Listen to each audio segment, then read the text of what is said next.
নমস্কার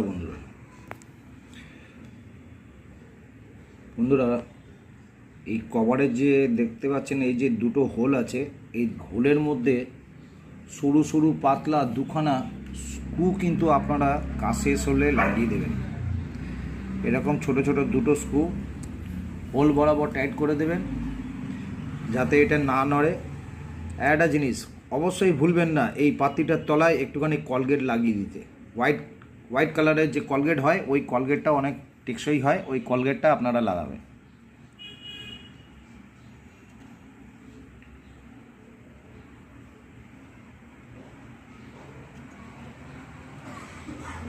এই পয়েন্টটা আমি ভালো করে সোল্ডার করে দিলাম।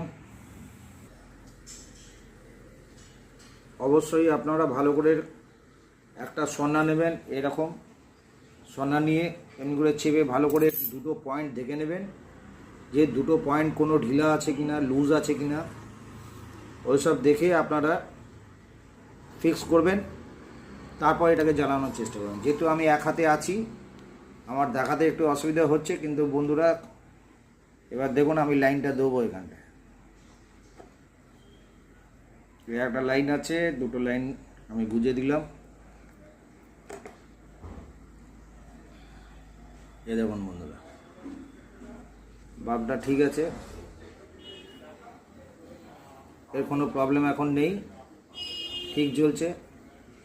যেহেতু আমার ফ্ল্যাশ আছে বলে অমনি লাগছে যেন ব্লিঙ্কিং হচ্ছে, কিন্তু ব্লিঙ্কিং হচ্ছে না। ফ্ল্যাশটা আমি অফ করে দিলে ঠিকই থাকবে। আমি ফ্ল্যাশ লাইটটাকে অফ করছি, দেখুন অফ করে দিলাম, এটা প্রপার জ্বলছে, কোনো অসুবিধা নেই। এরকমভাবে বন্ধুরা আপনারা করবেন।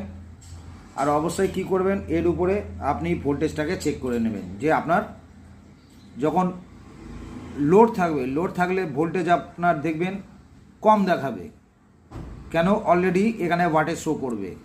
আর যখন দেখবেন যে আনলোড থাকবে, আনলোডে দেখবেন ডিসি ভোল্টেজ একটুখানি বেশি দেখাবে, কেন তখন আনলোডে আছে। যে কোনো আপনি অ্যাডাপ্টার বলুন কি ট্রান্সফর্মার বলুন আর কি চার্জার বলুন, যেগুলো দেখবেন যে ব্যাটারির থেকেও বেশি দেখাবে আনলোডের সময়। যখন আনলোড থাকবে তখন দেখবেন 12 ভোল্টের চার্জার সেটাকে 15 দেখাচ্ছে, 16 দেখাচ্ছে, 18 দেখাচ্ছে, 19 দেখাচ্ছে, এমনি দেখাবে। যখনই দেখবেন যে আপনি লোড দিয়ে দেবেন তখনই দেখবেন 12, 11, 12, 11 এমনি আপনাকে ভোল্টেজ দেখাবে। ডিসি ভোল্টেজ এইরকম দেখায়। এসিতেও তাই, এসিতেও 220-তে যখন আপনি কোনো লোড দেবেন তখন দেখবেন মাঝে মাঝে ওইটা 19 হবে, 20 হবে।